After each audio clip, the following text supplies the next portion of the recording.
Welcome to the Nicky Hughes Show, the place where we unearth pure gold in everyday stories. I'm Nicky, your host, and each week I bring you compelling conversations with real people that inspire, inform, and connect.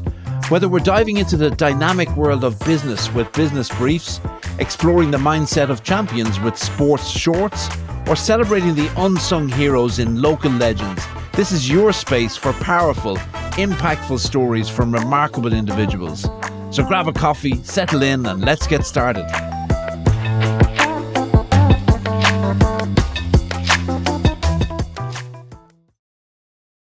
Lonie Chapman, you are very welcome to the show. Great to have you. Thank you for having me. I'm really excited to be here. Yeah, I'm really excited to catch up again and to learn more about what we've been discussing over the last few weeks. So it's really cool. Most podcasts these days have a closing tradition where they actually ask some form of question to the guest, and the guest duly obliges and so on. But we've got an opening tradition in this podcast, and the opening tradition is very simply, Lonie Chapman, who are you and why are you here today?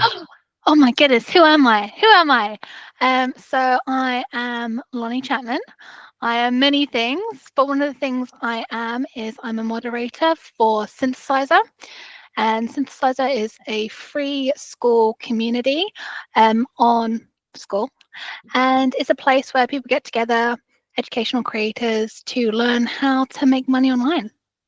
And It's a really interesting, fabulous place. And in my normal 9-to-5 day job, I am a solutions engineer. So yeah, finding problems, building solutions.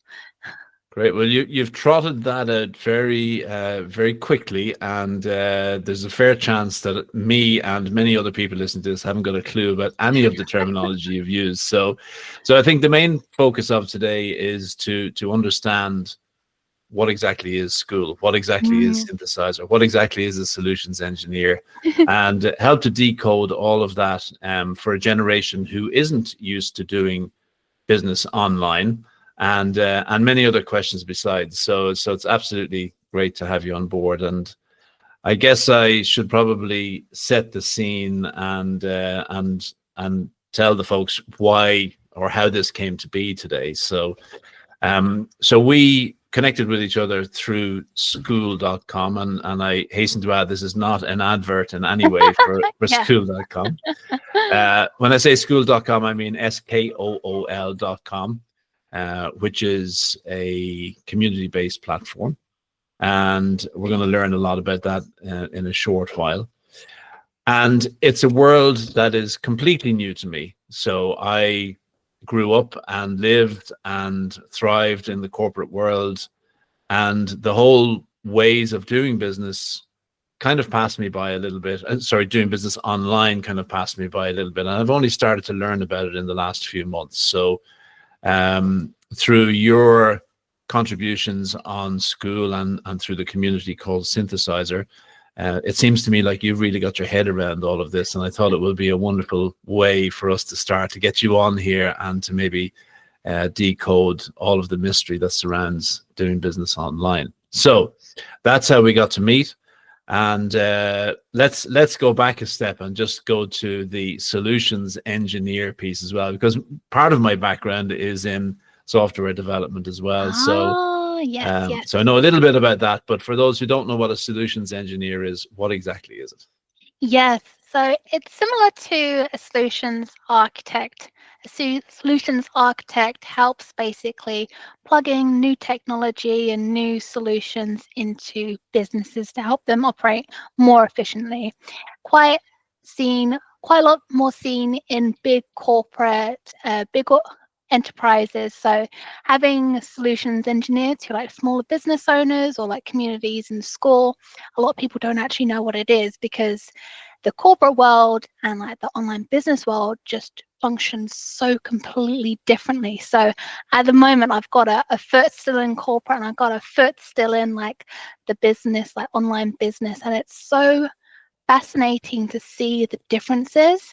And when you do get the glimpse of both of those sides, you really start to see where things are going in the future.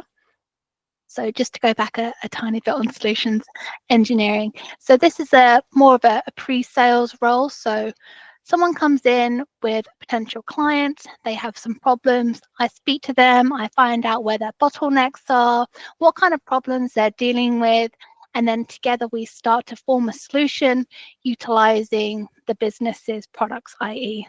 Deal, who is a global payroll company who I'm working for at the moment. Yeah. So when you say somebody comes in, you mean a sales rep in your company comes in with a potential client, is that right? Yeah, so they'll bring leads, and what I'll do is, because I have that kind of business understanding and that technological understanding, with like APIs, so how systems talk to each other, I then can help them map into what it might look like for them utilizing what systems that they have and how the product works. I can tell them how it will work, take them through like demos, what will the workflow look like, and just give them a glimpse of what it could be like to work with that kind of work stream. And understanding how to optimize processes and then make improvements and identify the true root causes is really important in those kinds of roles. So you can really dig deep, pinpoint the pain. So your client feels like you understand them. They feel like they can trust you because you've proven yourself to not only understand them, but also show that you are an expert in that field, which also increases trust, which is also really important for business as well. Great. And if we were to zone in just for a moment on what I call, I don't know if it's the official way to name it, but the software development life cycle, right? So you've just started out telling us about how the lead comes in. So the salesperson or a contact within the company brings a lead in. So without going into it in too much detail, can you just outline for me the major steps that are involved from that point to the app or whatever it is, the application being released to the public or released to that company? Can you just give me the very brief headlines? Absolutely, yes. So you see this a lot in typical project delivery as well. It's typically broken up into, I would say, 4 steps. These are discovery. So discovering what the problem is. What are you trying to solve? What is the problem statement? Because if there is no problem, then you probably don't need to intervene and your focus could probably be taken elsewhere. And then we go into design. So that is fleshing out, what does this design look like for that client? How will the implementation look for them? So what this will often involve is looking at how they do things today and looking at how we want to do things tomorrow. So as is and to be. And what we're designing is that kind of bridge in between. It's that kind of gap analysis. So where are they today? Where are they trying to get to? And what do we need to build in order to get there? So then that goes into like test and like build and test, which is kind of like all in one. And this is where you actually build the solution. You're testing it in non-active environments, so it doesn't affect anything in real life if you want. It's kind of like fake data, fake customers, and then they'll go through the journey, make sure everything is working before making it go live.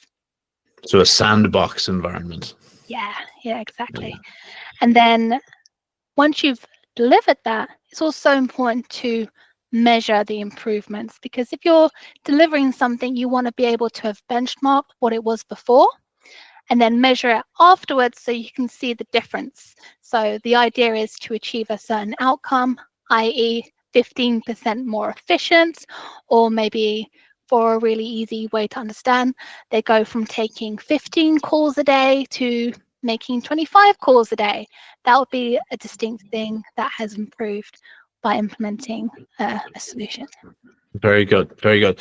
So the purpose of this call is to talk about ways of doing business in the future and future trends and so on. And if we take that software development lifecycle piece, what elements of that are being taken over by AI, and is software development as we know it going to be a thing of the past? That is a fantastic question. So whilst I love AI and I think it's going to be very critical for improving so many aspects of our lives, I do think human touch is still going to be required, whether that is just making sure what's been produced is accurate, to make sure that it does indeed work. I think it's going to be more of an assistant to a software development. So perhaps you will have a team of 10 devs. Well, that's probably going to be significantly reduced to maybe like 1 or 2 for a team, for example. And you'll still need to be able to code, but what's going to be even more important is knowing how to utilize AI effectively. Because a lot of people use AI at the moment, things like ChatGPT, etc., as kind of like a Google. Like instead of using Google, they'll use AI to ask a question and then get the results. And actually, there's lots of different ways to utilize AI, and you've probably seen this in the school community. There's lots of different ways to utilize it. You can train agents. So one of the skills could very well be software development. Now, they'll only be able to do certain things that they've been trained on, so there'll still be nuances that we as humans, especially experienced humans, would be able to spot and identify as issues. So while I think that AI is definitely going to be very critical, Either or, I know what you mean. for and this is going to have the biggest impact, I think, for big corporations and enterprises. You know, they'll probably see a huge decrease in headcounts and also morale, as well as people see AI taking over jobs, or rather not taking over jobs, but seeing headcounts dip because people are becoming more productive and more effective in their roles because they're utilizing AI effectively. So they'll just take the highest performing, the highest output individuals, keep them, and help them utilize AI to produce the best outcomes. Yeah, it's amazing, isn't it? Because if for the last 20 years or so, or even more than that, if a young person was going through the education system and wondering what the hell to do, right? You would have said in a lot of cases, hey, software development or software engineering or whatever it is or IT is a wonderful field to get into. And it's a wonderful set of skills to have for the future because computers are going to be here forever. Now I'm not so sure. You know, I'm interested to know your thoughts on what advice would you give to a young person coming through the school system on if they're interested in IT, computers, whatever it is, where would you direct them? I think, firstly, you know, those skills will still be required. It's just going to be much more highly competitive because the supply and demand is going to completely tip.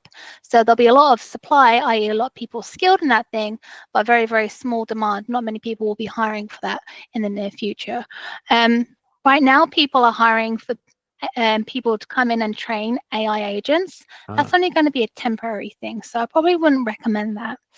If they are interested in computers and such, I would highly recommend physical technician or physical engineering. You know, you still need to understand, you know, computers and coding and programming, etc.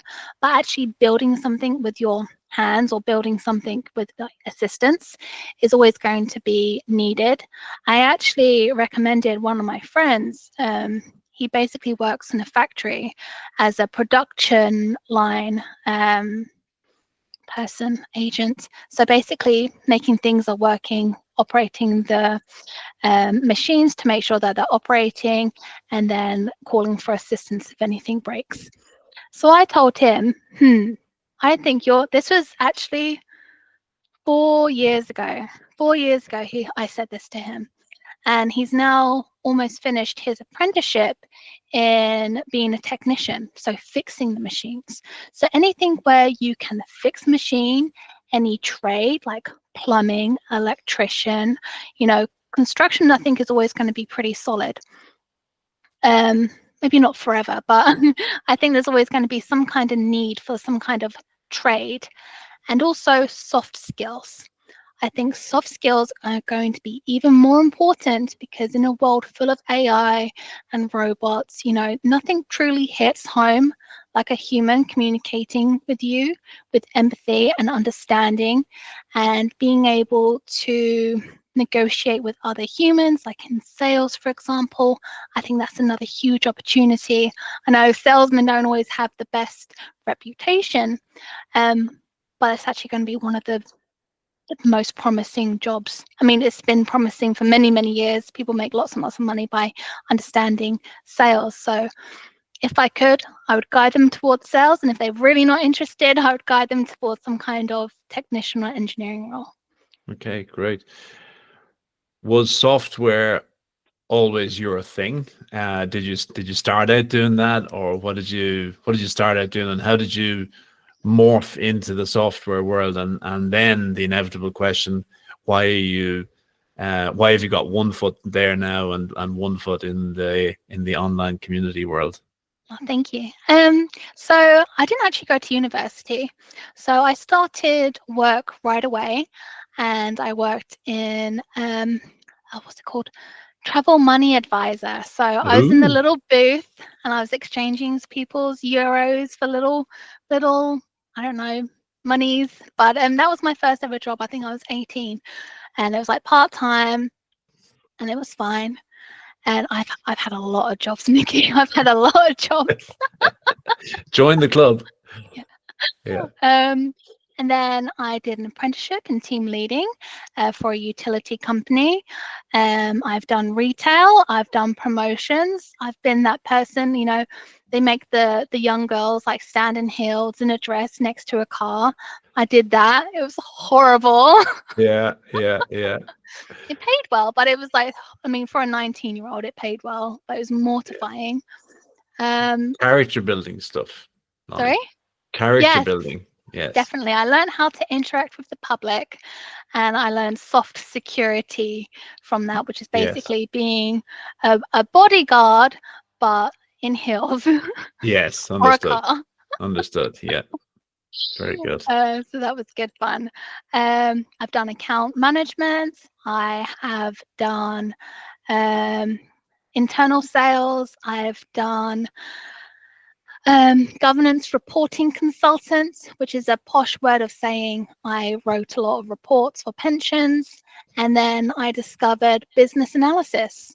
So Mhm. that's kind of got me on the trajectory of projects. It got me onto the trajectory of understanding like software and technology. So whilst I'm not a certified developer, what my role for a business analyst is basically talking to the business users, so people who kind of work in finance or customer support, they work in payroll, anyone who's doing a function within a business, and also the tech team, so the people who are building the products or they maintain the services, etc. So understanding those two kinds of things, being that bridge between the two, so I can communicate with both sides. And I'd been doing that for almost 6 years before taking this solutions engineering role. Very good. Very good. All right. Now, here we go. Skool.com, online business development, we'll call it.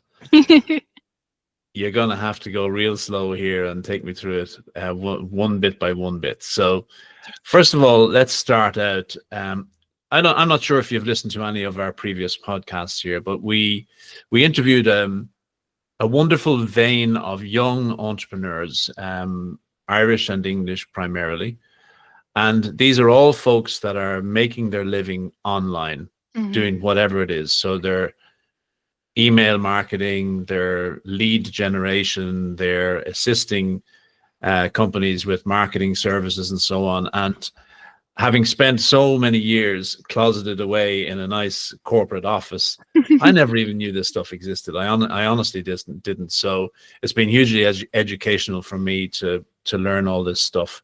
And then through the process of that, I discovered SKOOL.com. So what is it? Where did it come from? And who's behind it, for a start? That's a really great question. So SKOOL I think was officially launched in 2019, and that's Sam Ovens and his co-founder, I want to say Daniel. I can't remember quite from the top of Yeah, my head. yeah. We'll check out. Sorry, Daniel. We'll find out. Yeah, We will. yeah. And so basically what's been happening, I think it was around, so yeah, about 5 years in the making. And what SKOOL is all about is about helping, I think they've got something like 1 billion people to find their community. Excellent. And essentially, what does that mean? So what is community? It's really people who have some kind of aligned purpose, whether that is a hobby, where maybe that's a religion, maybe that's just like a certain group of people in a local area, maybe it's just the people of, I don't know, Canterbury, you know? Yeah, yeah. And it's something that's holding them together. And community is only going to get more and more important as we move through this AI age, this AI era, because we're already seeing it online with like social media and things. Like sometimes we just cannot tell what is real and what is fake anymore. Like they're creating entire personalities or on social media. Their whole profile is fake. It's not a real person, but it looks real and it seems like it could be real. And it's giving such a false sense of reality that community and true human connection is just going to be more and more valuable, because it'll be so much more rarer, because you can already see it in certain platforms, like getting spammed by bots in the comments, or maybe you're getting a phone call and it's a robot on the other end of the call going through some kind of script.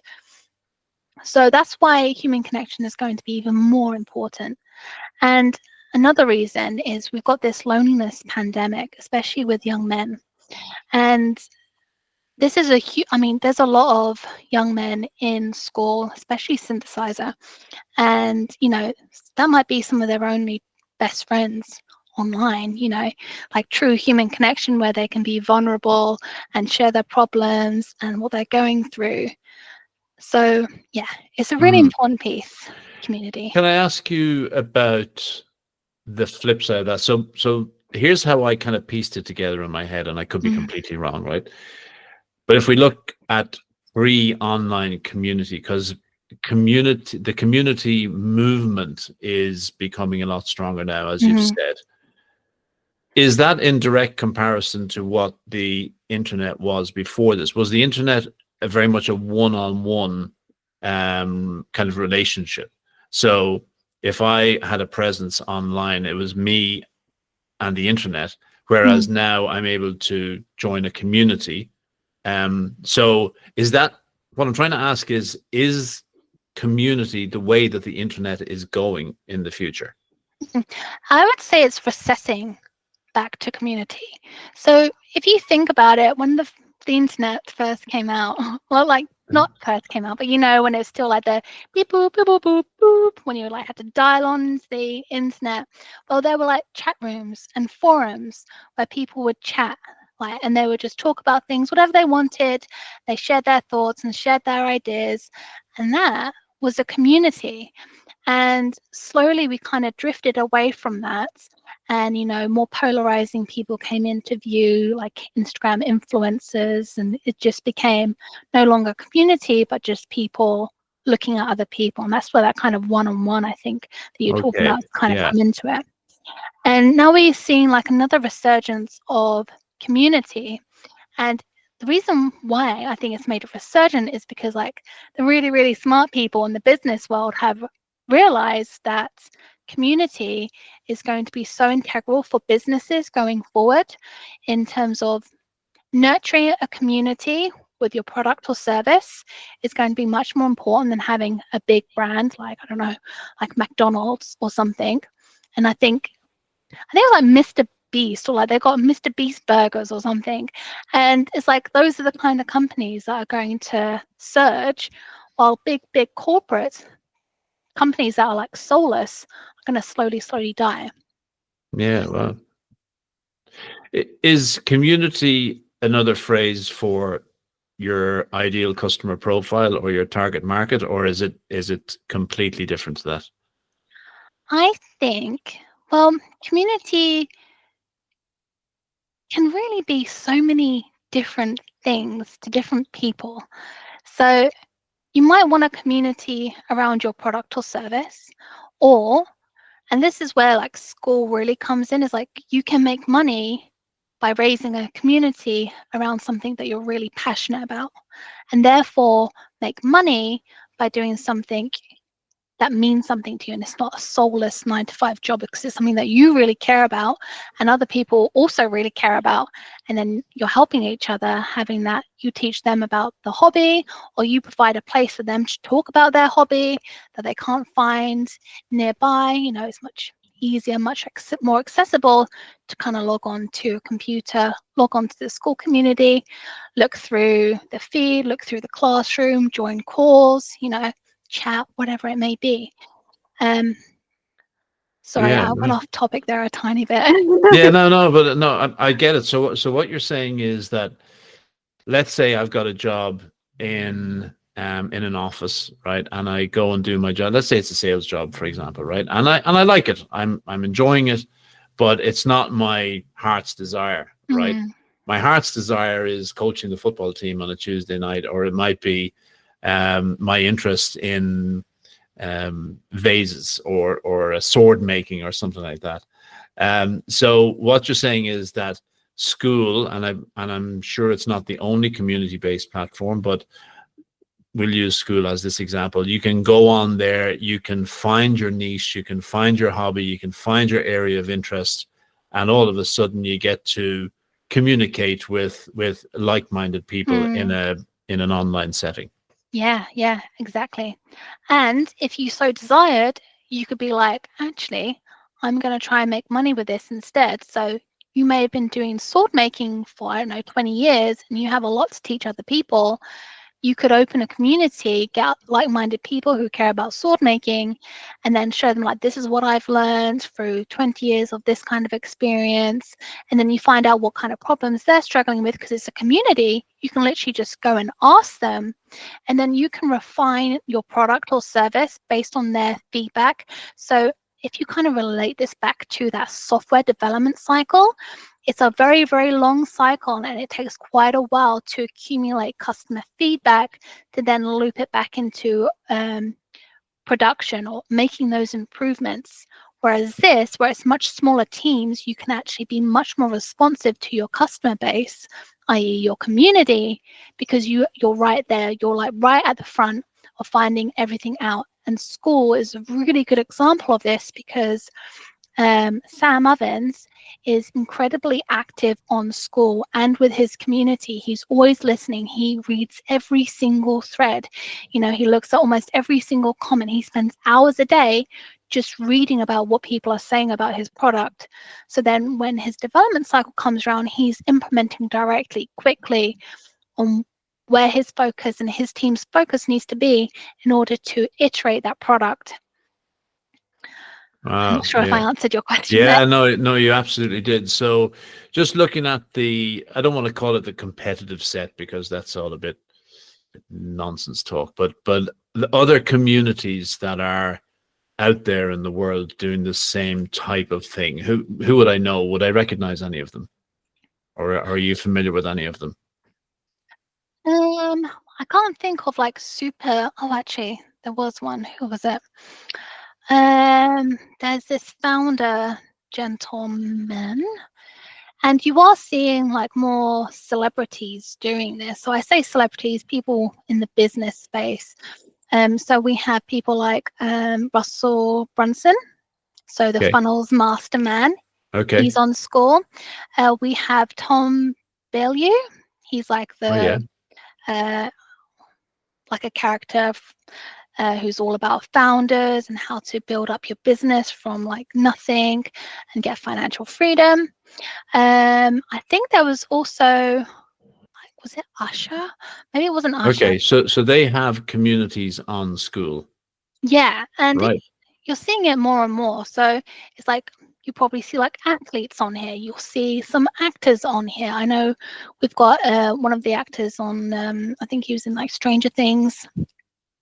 You know, there's a lot here for people to utilize to get a community around them, to, you know, make money by helping other people or Yeah. bringing other people together. And it's not always about making money. It can just be for free and for just pure joy. You know, it's very Okay. much So possible. there's paid communities and there's free communities. Yeah. So is there an assumption that if you join a free community, you get access to everything and everybody, and then that leads you down a sales funnel to paid products within that community? Or is it always free? Is everything always free? And do the founders of that, or do the owners of that community, use the community for just that, building the community? I hope that makes sense. Yeah, that does make sense. So there are a few different user cases for SKOOL. So you will have people who just want to create a community just to bring people together and do it all for free. It does cost money. I think it costs $99. I forget what that is in like euro and pounds, but it's like 80 Yeah, it's about something. 80 pounds, Yeah, 90 a month. euros, something like that. Yeah. Yeah, which if you can afford it and you want to do it for free, absolutely. And you can just do that and just use it as a thread. You can use it as a place to join on calls and manage your community that way. Or you can set up a free community so everyone can come in for free. They can look around. And the way SKOOL works is it's a gamification process. So the more you engage, the more points you get, the more levels you get. And what you'll see in a lot of free communities is they'll unlock capabilities at certain levels. So for example, in Synthesizer, you unlock DMs, like chatting to other members at level 3. You can make posts at level 2, for example, and you'll see that in a lot of free communities, and that protects the users from spammers, from bots, because they have to engage with the community in order to get the rewards of speaking to other people directly in the DMs. Yeah. And so that would be like the free model. If you're using this for business to earning money, you can use the free community to put a course on there. That might be 2 hours worth of content to consume right off the bat. When they join in for free, they can consume 2 hours of content. And then they'll have either some kind of premium content. So this might be a premium course. This could be strategy course. So if you are a sword maker, for example, maybe you do like the first introduction of 2 hours worth of content. Maybe it's more, maybe it's less. And then you have like master classes that you charge for. And that might be a cohort, for example, where you do it every 90 days or so for some kind of program. Or you might just take strategy calls and charge one-offs or like an add-on. The other user case is that you have a premium community. And what that means is you charge for entry. And this can be either a monthly recurring or an annual recurring. And basically, your members have to pay you each month to be in that community. And obviously, most of the time, you can't just say, haha, got you now. You know, you still need to provide value, whether that's courses, programs. You know, some people charge for proximity. If you're very successful at what you do, you could do deep work sessions where people can just ask you questions and you help them that way. There are so many different ways that you can provide value using this kind of structure. It's really, really incredible. Yeah, it's really amazing. And so if I could just go back to the, you talked about the origins of SKOOL. It's clear that it is building in its popularity and its usage numbers and its engagement levels, and so much so that it attracts big hitters in the online business world. So recently, there was a very big announcement and a very big investment by Alex Hormozy. Do you want to cover that off? Because I can guarantee you, and I have tried this, if I mention the name Alex Hormozy to 90 people that I know, that lived in my old world, 89 of them would never have heard of Alex Hormozy. And that may sound absolutely crazy to you, but that is a fact, right? Yeah. So who is he, and why is he invested? Yeah, so Alex Hormozy, he started out as a gym, I was about to say gym bro, but Yeah. he was always interested in business, and so is his wife, Layla Hormozy. And basically what they've been doing over the last, I think it's like 10 years or so, they've been accumulating knowledge. They started with Gym Launch, which is basically teaching gym owners how to launch gyms and be successful. And they were hugely successful with that. And then they started applying things on a broader scale on business. And then they launched, I think it's called acquisitions.com. And it's basically a portfolio of loads of different businesses that they basically invest in themselves and then help those businesses succeed. And then they get, obviously, what they've invested, they get back in like equity and, and all that good stuff. So the reason why that's interesting is Alex Hormozy is an expert at investing in other businesses. And when he was approached by Sam Ovens. So Sam Ovens wrote a big old list for the ideal people he would like to partner with, and Alex Hormozy was right up there, because he's very well known in the business space. He's got podcasts, he's written books. He's like $100 million offers, $100 million leads, and he's coming You've out got it within. down there beside you, have you? I don't have it here because I recently moved, so all my boxes sadly are in big containers at the moment. But I did think, oh, maybe I do have it there, but I don't. Yes, so he's really big in the business space, and so is his wife. They're just an absolute storm, and they're incredible, and they're so fascinating. I freaking love their YouTube, so I'd highly recommend checking them out. Yeah. No affiliation whatsoever, just an admirer. And yes, so they teamed up last year, and they did basically an entire year of like Uber marketing, and they went really hard on competitions and gamifying the whole school system, and it really had a massive impact. It almost worked too well. So they got loads and loads of attention. They got loads of people involved. Excuse me. Yeah, so I'm pretty sure he's still very much involved. I think they just had that kind of season of madness is what they called it, where they went all in on just kind of like marketing, doing the school games, which got loads of attention, and just getting people through the doors. And yeah, so now they've kind of shifted gears a little bit, bringing it all the way back to make sure community is at the heart of it. Competition is still great. We still have the school games. They're every quarter. And basically the top 5 performing communities in each kind of category go to LA, and they hang out with Sam Ovens, Andrew Kirby, and the school team, and they all come together and they discuss like the best tactics that they've been using, what helped them get into the top 5, and it's just sharing best practices. So it's really interesting. So yeah, that's kind of. So Alex Hormozy, and if you don't know the answer to this, is totally fine, but he's obviously a significant investor, a significant shareholder in SKOOL now. And I guess the point here is that, and again, it's not an advert for SKOOL at all, but it is important to know that these institutions are going to be here tomorrow and in 10 years' time if people are going to invest a lot of their time and money in it. So therefore, it seems to be well funded. It seems to be well grounded. The leadership seems to be pretty stable and pretty solid in Sam Ovens and so on. So yeah, it seems to be absolutely not any kind of an internet scam. It's a real business, and it's there to stay. Very real, and it is.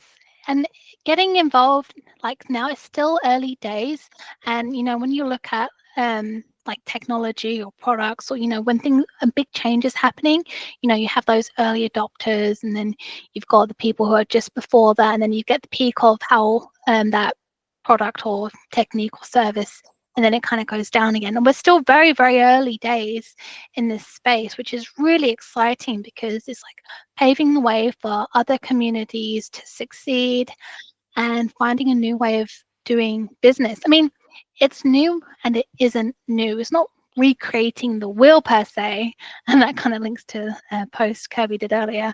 Yeah.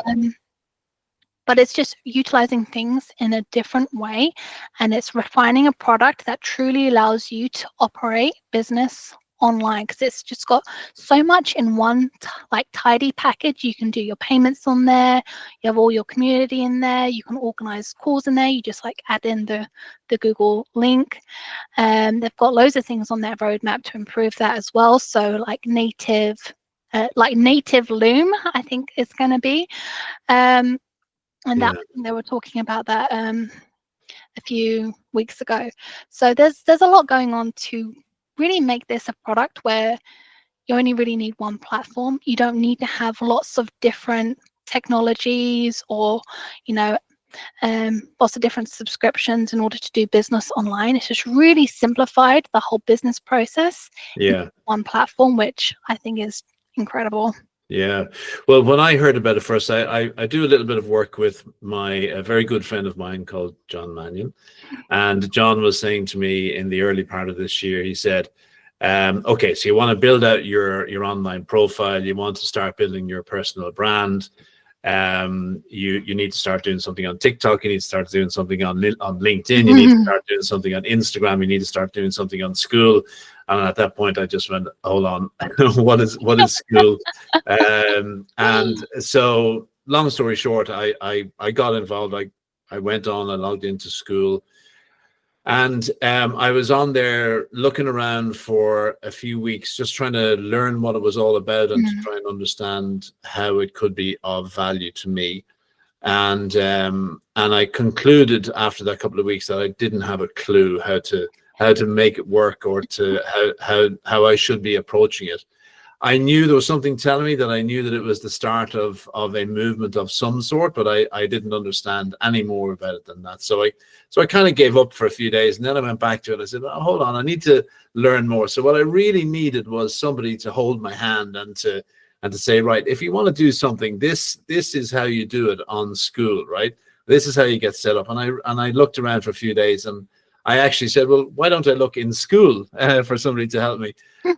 So I looked in SKOOL, and I found a community called Synthesizer, right?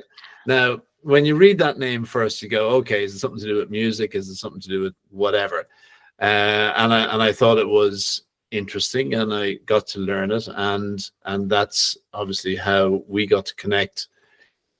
But Synthesizer is an absolute phenomenon, and I am going to get pretty animated about this because it is absolutely a phenomenon, and I am not going to be shy here. It is actually changing my life right now, and so I would love you to take us through the Synthesizer story from the start to where it is today, please. Oh gosh. And you're not to cry as you go through this, right? No, because like when you said it changed I'm your life, I'm the one that's going to do that. Yeah. it's like it just resonates so strongly with me because I feel the same way. And like time and time again, people say it's really changed my life. I'm like, yeah, it really has. Yeah. And it's such an emotional reaction that it's really hard to explain to someone else that hasn't had that kind of experience yet. So yeah, Synthesizer. So I kind of touched on it a little bit earlier, that it's basically a movement to solve problems, share solutions, and making money while you're doing that. Basically, it's stemming in a way of doing business that is really founded in impact, in purpose, and financial freedom. And I feel like I could talk about this all day. So to give you a little bit of insight on what Synthesizer is. So Synthesizer it really started many, many years ago, and really Andrew Kirby, who's the owner, is the best person to really talk about the entire history, because he started doing online business from a very young age. So he quickly realized when he was in university that, marketing was going to a degree, like trying to do all these things wasn't really for him. And he really wanted to build a beautiful life for himself. And so he challenged himself to try and make a business for himself. And he went through loads of different things to try and get there. He's done doing digital marketing for people, like door knocking to do digital marketing. He sold MP3 players with like a little course that he recorded for himself on like breakups. I'm probably going to miss loads of things here. I'm so sorry. No, you're good. You're good. I find it hilarious because my phone's been ringing for weeks now with this guy called Andrew Kirby ringing me, looking to get on the Nicky Hughes podcast, and I keep saying, no, it's not happening, Andrew. I've got Lonie on, so it's not happening. So, Andrew, would you stop calling me, please? Oh no. It'll be so. I mean, he's freaking phenomenal, and yeah, I got so much respect for him because he's just got this vision, and it's so inspiring. And obviously, it's inspiring loads of people. We have almost 21,000 members now.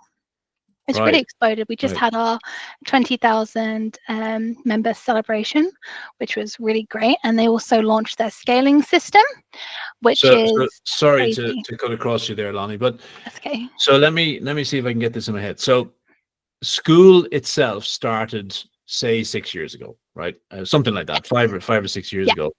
Synthesizer started soon after that, I presume, or around at the same time. 2021. 2021. I want to say 2021, and it was the first free school. The first free community. Okay. School. Yeah. And obviously it started with no members, one member. Then it progressed on. So when did it hit, say, 1,000 members, as an example? Was that very early on, or was that a little bit later on in the piece? That is a great question. I don't know it from the top of my head. Doesn't matter. They did post about it not too long ago. Yeah. So I'm just trying to get a sense of the scale of scaling, Yeah, so the rate of change. That's what I'm trying to get to. So so it would have had 10,000 members, what, a year ago, 2 years ago, something like that? No, not that long ago. So it started in November 21. Yeah. And then they reached 1,000 members on April 2022. Okay. So not even a full year to get to 1,000 members. When I joined, they were, I think, just over 10,000 members, and that was 24. Okay, last year, right? Yeah, last year. And yeah, that wasn't that long ago. And now 20,000 members earlier this month, which is 25. Wow. So it has grown exponentially and very, very rapidly. And that's often how things go. You get like compounding, like they've done free for a very, very long time, and they've only just launched a paid course now after 4 years. Yeah. So digging into that a little bit more, 20,000 members. That means that 20,000 people have gone online, they've gone into the Synthesizer community, they've set up an account, and there they are. Are all those people talking to each other all the time, or is it the 80-20 rule? I don't know. So typically there's between 300 and I'd say like 500 people active at any time during the day, because people are from all over the world here. So we've got people literally all over, and there's like a map as well, I think. Yeah. So we do have like clusters in Europe and America, but we've got people all over the place, and it's really exciting to see. So no matter what time of day it is, there's someone online that you can talk to and network with and post and comment. And we really encourage people to network with each other and get on calls like this in order to build that community. So it's not just all centered around Andrew Kirby and Aidan, who are like basically own the community, but the community has created its own identity because people are interacting with each other as well as interacting with Kirby and Aidan. Yeah. So going back to the mission then of Synthesizer, it's to help 1 million creators, educational creators, make their living online. Is that right? Yeah, to basically make money, change the world, educate the world. Yeah, it's a really special place. Okay. And then by doing what? So you talked a little bit earlier on about the how it intends to do that, how it intends to change the world by allowing or facilitating educational creators to do their thing. Mhm. So what are we actually talking about? What is synthesizing, and what is the essence of it? And then I'll give you my interpretation of it, and you can tell me if I'm completely right or wrong. I mean, I think it's open to interpretation, right? I mean, synthesizing can mean different things to different people, but essentially, what synthesizing is taking information, because we are living in an age where there's tons and tons of information, but very, very little wisdom. And how synthesizer defines wisdom is, you're connecting the dots. So if all of these dots that you have are all pieces of information, when you're a synthesizer, you connect the dots and you show people how to go from their current situation into their desired situation, Right. depending on what kind of niche that they're doing.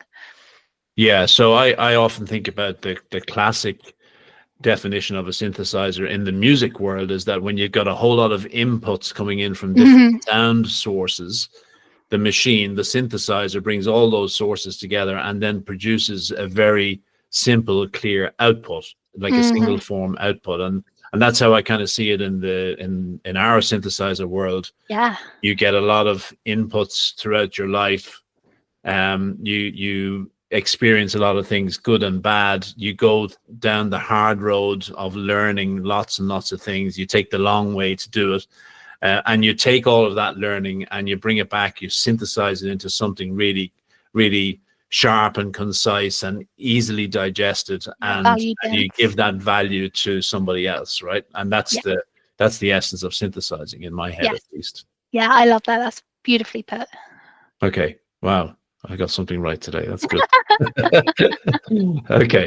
So right. So let me give you an example, because I think, again, people listening to this will say, well, that all sounds lovely, but it's all quite woolly and it's all, woo woo and airy fairy. But I can promise you now, you know me at this stage, I'm not woo woo. It's very much a real world thing. And so for example, if I take the example of somebody who has got a relationship with money, for example, and they've gone through the hard road of spending all their money. They've gone through the hard road of making bad financial decisions. They've gone through the hard road of, spending needlessly on internet products and so on. And they've really got themselves in a bad job, but they've pulled out the other side. So what they can do is they can take all of those learnings that they've learned over the course of 10 years, bring them all together and put it together in a little package and give that benefit to somebody else who might be in a similar boat. So Yep. it's kind of paying it forward philosophy. Yeah, absolutely. And something that we like to say is like giving value for free, like putting in goodwill wherever you can, like helping people for free, to a degree, before then inviting them to, take on any product or service you might be offering. Because what it is like to be said is like you give information for free, any information, because this already exists on the internet. And what you can make money off of really is the implementation or bringing people together. That's where the extra value is. And because you've provided people with information for free, like you've given them goodwill for free, they will then feel like not that they owe you something, but they are much more willing and open to them being like, oh wow, this person has really helped me. I should pay them back in some way. Maybe they do pay you back in like free information, like trading value for value, or maybe it's like trading money for implementation. So Yeah, yeah. yeah. So in the sporting world, there is a philosophy that you don't talk about the win, because if a team or if individuals are solely focused on the win, Mm, well, then it's going to take away from the act of getting better and improving your performance along the way. mm, Similarly, with synthesizing, if you focus on the money, you're focused on the end goal, and you're not mm. focused on all of the good work that has to be done to enable money to be a very beautiful byproduct of all of your Yes. efforts, right? Yes, I'm so glad you said that, because that's something that I really firmly believe. And it took getting called out by Alex Hormozy, actually, because I was so obsessed with the making money part. I didn't want to give away information for free. I was like, no, I need to hold on to it. This is the only value I have to give. Well, actually, no, you give freely so then you can receive. And once you let go of that kind of incessant need to chase money, ironically, money comes to you the moment you stop chasing it. And I honestly, I didn't believe it before it happened. I was like, when I let go of that feeling of needing money, obviously we need money, and that's when the money started to come towards me, and that's when the opportunities started to come, because people can smell your desperation to make money, and it's like a business turn off, complete business turn off. Like, and you can see it in the community. Sometimes every now and again you'll get someone who is obsessed in a bad way, and you can smell it off of them. I don't know how to explain it, even though you can't physically smell them because it's online, but Yeah. you can see it, you can spot it a mile away. Yeah.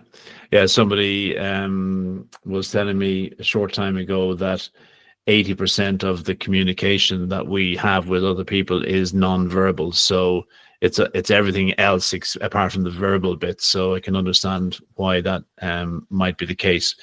So now going into your status within the synthesizer group, I should say that you talked about gamification earlier on, and for me the gamification thing is huge, right? For those who don't know what gamification is, it's all about the ability to earn points and likes and scores. Each like relates to a point, and you have to earn a certain number of points to move up to the next level.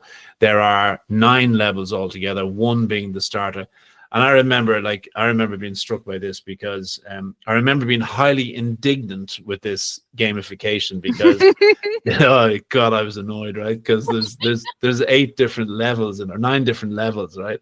And the first level is level 1, and it's I'd done a whole lot of work to get there, and I was kind of surfing around a little bit, just trying to find my feet, and then I discovered that level 1 is called the procrastinator, and I said, "F you, you bastards!" Right?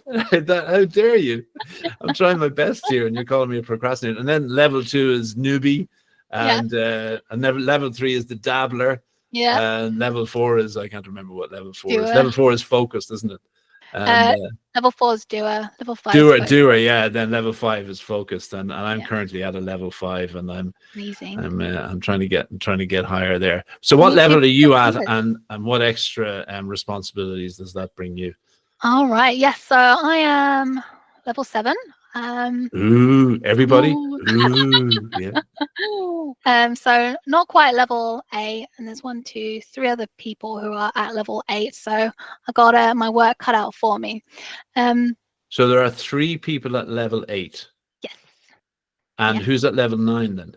I think the only ones at level 9 technically are Aiden and Kirby, I Okay, think. so Kirby is the owner and Aiden is his right man man. So the two of Yeah, them, as you said, basically own and run the group. Okay, great. exactly. So you're level Exactly. 7, you're getting to level 8. Wow, that's impressive. But yeah, I like to only post or comment when I really have something to add that's valuable.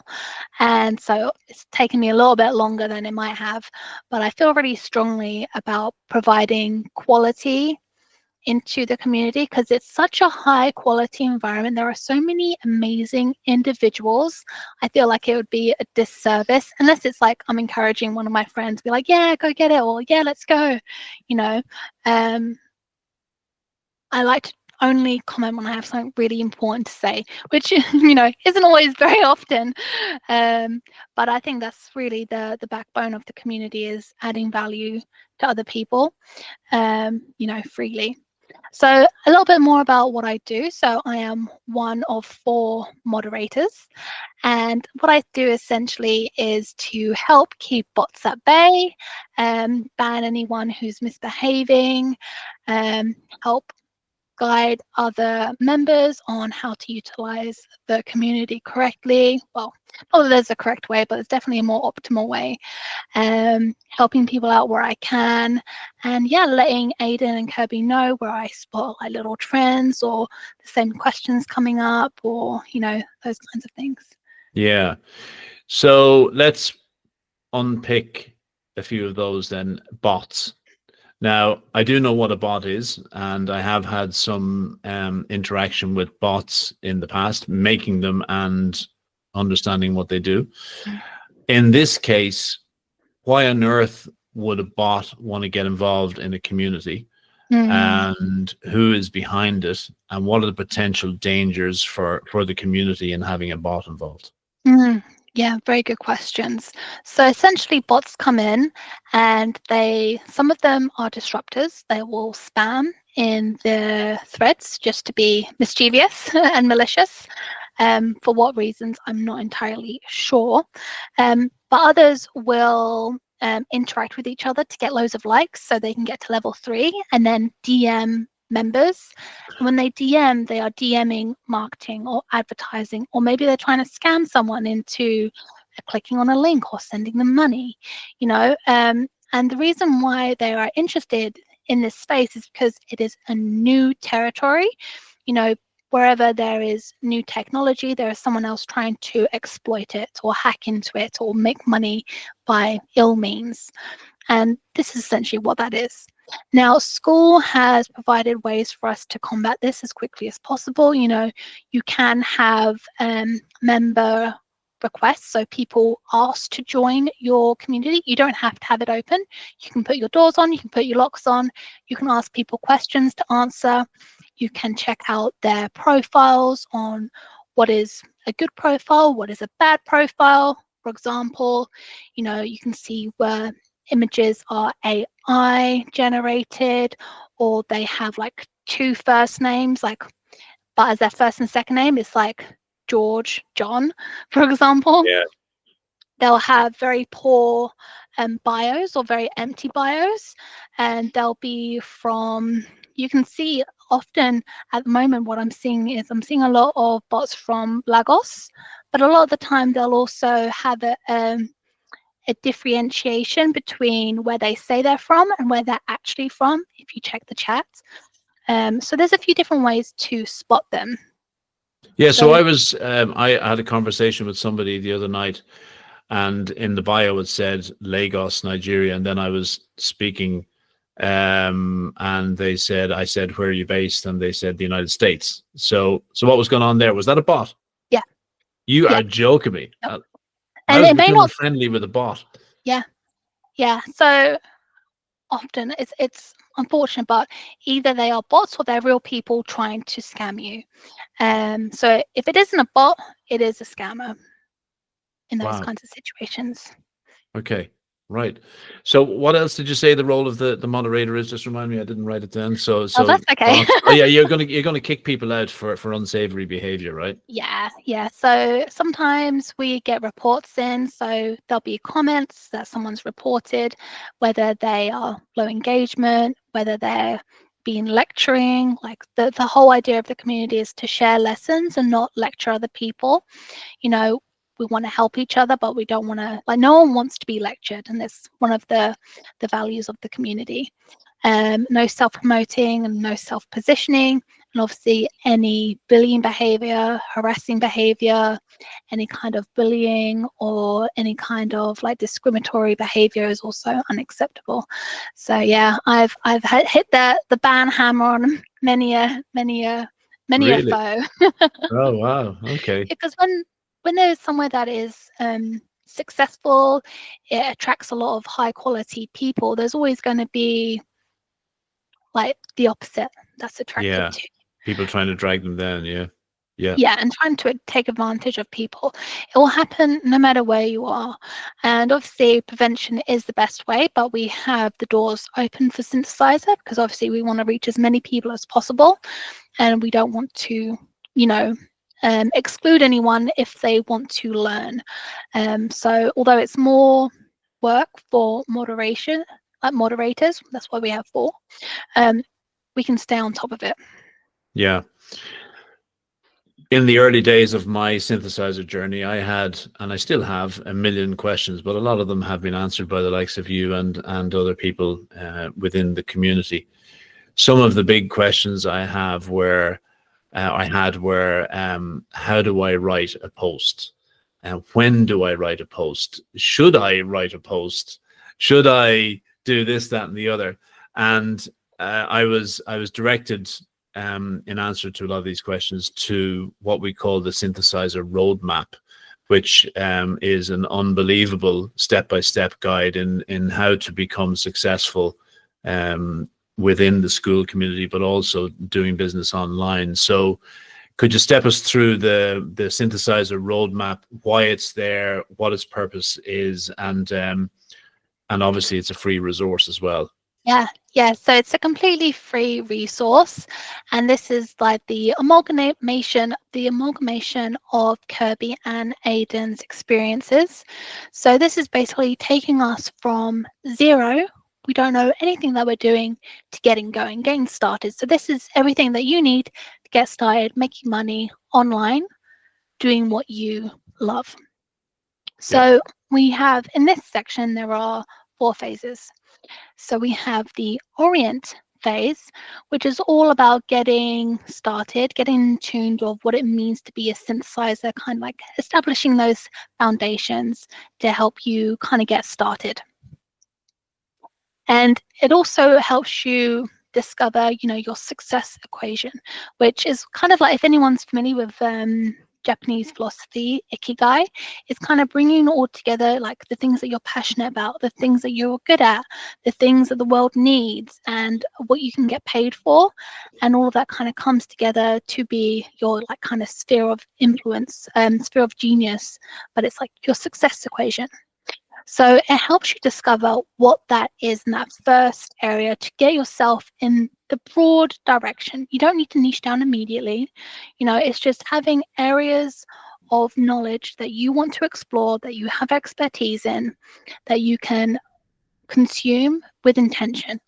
Because we want to get away from mindless consumption, like consuming just in case, turning it into consuming just in time. So you're consuming just enough knowledge to get you past the next phase of whatever you're doing, or get to the next level of understanding, for example. For those people who are listening to this and they're wondering, yeah, but I wouldn't even have a clue where to start. I wouldn't even have a clue what my superpower is. I wouldn't even have a clue what I could trade online. I think the message is very clear. Don't worry about it. Just get yourself oriented in the general direction of your interests, and then the roadmap will take care of the rest. And I can personally attest to this. Yeah, it's obviously, you have to trust the process, right? I mean, this has happened for hundreds, thousands of people. So why wouldn't it work for you as well?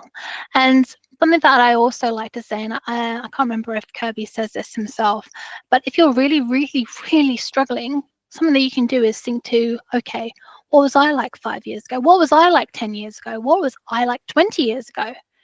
Because the person that you were in the past, by all logic standing, there is also other people in the world at that point too. So when I think about myself, for example, and I think back to when I was, I don't know, early 20s, what kind of things would I need to learn in order to move myself forward? Maybe it's like learning about careers and how to move forward. Maybe it's how to network. Maybe it's how to problem solve. Maybe it's how to make friends as an adult. There are lots of different things that we have done ourselves and we've solved a problem, but we don't know, we can't tell how valuable it is until someone else holds that mirror up for us. And that's why I think that networking piece, which is the next section of the roadmap, is so important. So the next phase is network. And this is all about showing people how to network online. So it's finding places where like-minded individuals are hanging out. So it could be SKOOL, it could be LinkedIn, it could be Instagram, it could be Facebook, it could be Circle, it could be seminars, like IRL, in real life seminars.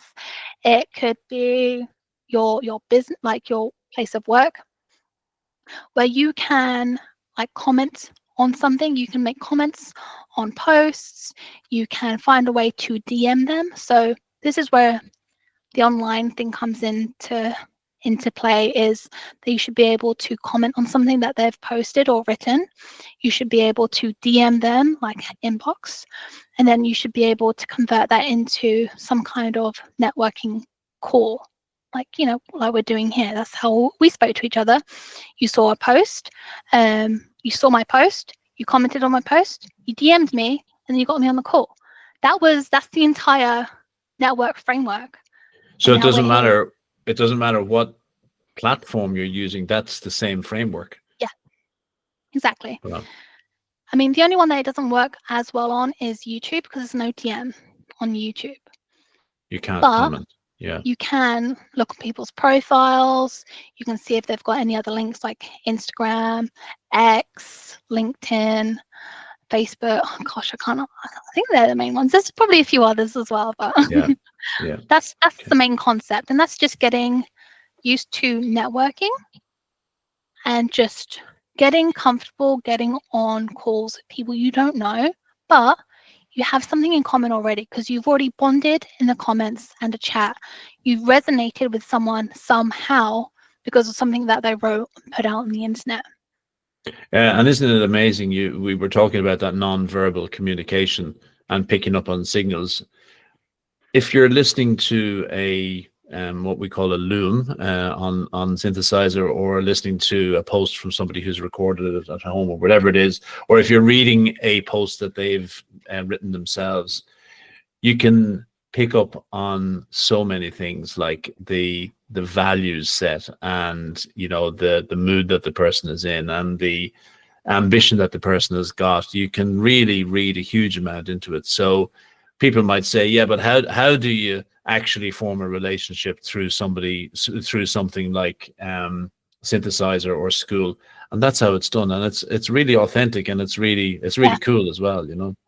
Yeah, Really. and that's where, like, you know, you see some posts and you see some comments where they don't feel quite right, and something's just a little bit off about them. A lot of the time, they're written, they are AI generated and copy pasted in, or a bot has written them.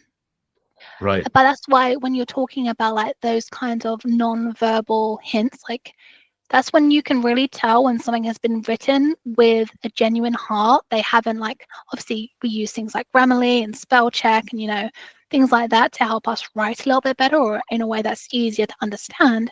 But it's come from that person. It's steeped in personal experience and stories and emotions. It's like going through the whole thing, because what we're trying to do in Synthesizer, it's not pretty, you know, it's very hard. And that's why it's so important to share the journey, because people get to like phase 3. I think phase 3 is the hardest section. And like, okay, what do I do now? Well, there are hundreds of posts where people are stuck at that same point. And it's such a shared wisdom, and you can really feel the raw human emotion when they're going through this, and it just makes you feel so not alone. And then when you post yourself, you get so much support and love from the community. You know, you can keep going. And I can really say, like, without the community, I wouldn't still be here. I wouldn't be here every day, you know, trying to improve myself, trying to find a way to make money online, trying to help other people. I wouldn't be here moderating, you know. So Yeah, that's true. I mean, I can openly admit that when I started making my first few comments and posts, I was absolutely crapping myself, and yeah, you know, because I had never done anything. I'm me not a either. technophobe, but I never commented on LinkedIn, or I never commented on Same. Facebook, or because I just didn't need to, and I didn't. It's not that I Yeah. didn't like it. I just didn't have the occasion to do it, A lot of people are So, like that. so it's a whole new world. But I think the point is that it is a safe environment, because you're not going to get laughed at. You're not going to get ridiculed. You're not going to get in trouble. Well, unless you do something Naughty. unsavory, and Lonie gets the big stick out. But anyway, so where do we go after networking? What happens then? Yeah, so when you get on calls, there are 3 types of calls. There is networking calls, where it's just, for fun, you're getting to know someone, you're building rapport genuinely. It can't be like, you're trying to sell them or anything. You've got to genuinely connect. Don't even think about money when you're getting on a networking call. Just focus on connecting with the other person and understanding them. That's networking. Then we have discovery. Now, this is where, the undertones of problem solving and selling is like hinted at. So in a discovery call, this is where you are finding out specifically from that other person, what kind of problems are they having right now? And how can you help them specifically? And that could be, well, that's really what we want to do with a discovery call, is to find them a quick win, to establish yourself as an expert in your field, and obviously to give goodwill and understanding what kind of problems other people are having. So really, you need to have at least 10 discovery calls before you start noticing a pattern on how you can help people. Because more often than not, the way that you think, or your experiences, or the way you connect with someone, it will often come out in the way that you can help them. If that makes Gotcha. sense. Yeah, no, absolutely does. Absolutely does. So you've built up that you're further building that relationship, and in effect that's your free work as such. And then you're in a position to go and perhaps expect, or not, but seek maybe a recommendation, or a what's the word I'm looking for? Case A study, testimonial. testimonial, Yeah. yeah. And then that leads to your paid work then that you go to do after that. Yeah, so if you've delivered results quickly and you got them a good quick win, you might already be thinking, because you've probably done this before, you could already be thinking, okay, I know what the next 1, 2, 3, 4, 5 steps are for this person. I can take them through that journey, or I can teach them X, Y, Z in order to help them further. Because when you've solved one problem, often there are like another 5 different problems after that. Yes. Like if we take sword making, I actually know nothing about sword making, but if you just help someone with a quick win with sword making, or you just need to heat the metal up for 10 minutes longer or something, and then they're like, okay, I heated it up for 10 minutes longer, I got a better result, but it's still not sharp, and then you'd be like, okay, let me help you make it sharper. I don't know, I'm completely making this up. Yeah. No, that's good. Yeah, sounds good. It's compelling. Yeah. Or you Yeah. can be like, you know what? I do this masterclass. The new blacksmith is going to be perfect for you. It's a 90-day experience, 90-day program. This is what it is. Are you interested? This is the price. And because you've already helped them, they kind of know what to expect. And yeah, and then that's where you can start getting paid, which Getting is, paid. Yeah. yeah, and that's the next phase, which is Yeah. phase 4. And all the while, so all the while so that's how you're generating some income online. And at the same time, you might be charging for your membership of your particular sword making community, right? So that's another income stream. Yeah. Yeah, so you could do, for example, you could have a sword making, and the way Synthesizer works is it encourages high ticket. So you either want to have a high ticket, premium, where it's like maybe like 500 upwards a month, which is, it's a lot. But you have to be delivering. So whatever is in that has to be really worth that £500 that people are consistently getting results. Or you can have a free community and have your offer be sitting in one of those tiles in that free community. Yeah. And that can be, I think the limit was for one transaction, I think it's £10,000. Okay. So you could be charging up to £10,000. I think. Yeah. That was the last time I checked. They may have changed it. It might be unlimited now, but it was 10K. So And if you are a person who is charging for your community, for people to join your community, and you're charging a decent amount, 20, 30, 40, whatever number, 500, whatever number it is, are people making good money on SKOOL?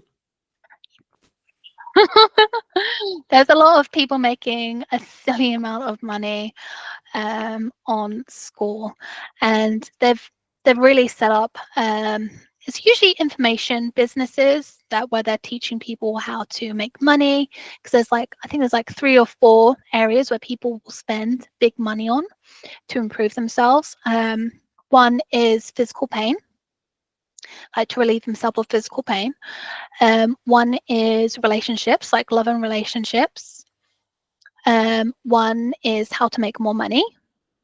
I think the last one is health in general, like how to get fitter, how to, oh no, maybe it's beauty. I think it's beauty. So it's just like how to lose weight, how to get fit, how to be more attractive, blah, blah, blah. Those are the things that people pay big money for. I feel like I'm missing one, but from the top of my head, I think that Doesn't matter. I think we get the general gist of it. Yeah. So if you're a person that is running one of these communities, you can either have a paid community or a free community. And I'm amazed to look through. It's kind of a leading question, the last one. Apologize for that, but I am gobsmacked at the money being made, because, for example, if I take a free community, there's a community for gentlemen who enjoy scents, and I mean CENTS, so colognes and aftershaves and so on. There's like 18,500 members of that, right? Now, come on. There's a community for barbershops, for barbers, and like they are bringing in 30, 40, 50, 100,000 euros a month. Yep. And that's no shit, that is happening. And that's not even the full picture. I think somewhere on SKOOL, you can actually see people's MRR. So MRR is monthly recurring revenue. Yeah. And sorry, I'm going to minimize this bit. Oh, no, that maximized it. Let's see. So I think of all time, quarter, all time, MMR, all. I don't think that's it. Hold on. Okay, so of all time, someone currently is making $287,000 per month. Wow. Per month. Wow. Drop the mic. Drop the mic. Okay, so we're running out of time, and I so appreciate you taking us through all of this today. It's really, really enlightening and helpful and educational. I think we have captured the essence of SKOOL. Hopefully. And we've captured the soul of the Synthesizer group as well. We know why it's there and what it's trying to achieve. And it's obviously a big part of both of our lives. So my last question to you is, where to from here, Lonie Chapman? Where do you go on the synthesizer route? You're going to become a level 8 very soon. Hopefully, yes. And so what does the next couple of years look like for you? Oh, such a great question. So I would like to be fully online.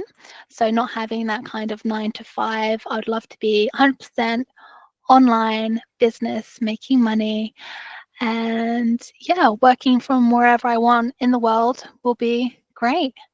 And will you be making your money through Synthesizer and SKOOL? Yes, or will that just be an element of where you make your money? I think that will be the core of it, because no matter what way I slice it, the way I see it is community is going to be such a cornerstone for businesses moving forward. I'd be silly not to take advantage of learning everything I can about how to run a community, how to build a community, how to best utilize them. Obviously not utilize them using them, but how to effectively impact people in a positive way. Nice, yeah. So Hormozy and Kirby and Lebreche and Ovens are sitting in a bar in LA right now, and they're listening to this. They're listening to this podcast, and they're going to say, "Damn you, Nicky Hughes! You never mentioned XYZ." That's because it's not an advert, gentlemen, right? Uh, but I want to make sure that we've discussed everything we need to discuss. Are there any big areas that we've left out, or have we? Oh, Or are we going to have to resume again in a couple of months' time? And well, you know, there's always new things, so who knows? But I think I've covered the basis of most things. Hopefully, I haven't misrepresented anyone, and if I have, I'm very sorry and I'm happy to correct myself in volume 2. yeah, great. Okay. Well, all right. Unless you've got any questions for me, or unless you've got any further comments to make, this is your opportunity. Oh gosh. You know, I was thinking about, I was going to ask you a few questions before, and then I forgot completely as we went through. Good. Um, I'm off the hook then. That's good.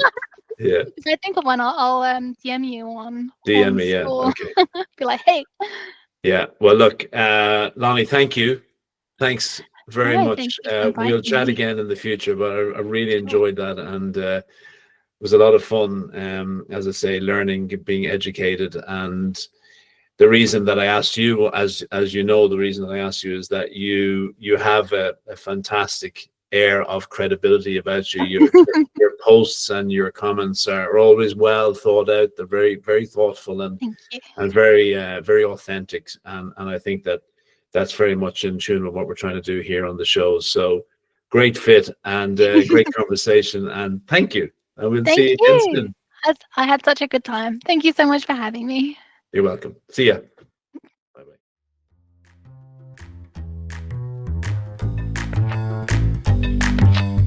Thanks for tuning in to another episode of The Nicky Hughes Show. If you enjoyed today's conversation, please subscribe, leave a review, and share the show with your friends. It really helps us to grow and reach more amazing people like you. I'd love to hear your thoughts, so feel free to connect with us on social media or visit our website at nickyhughes.com. You can also follow the show's updates and get in touch with today's guest through our socials.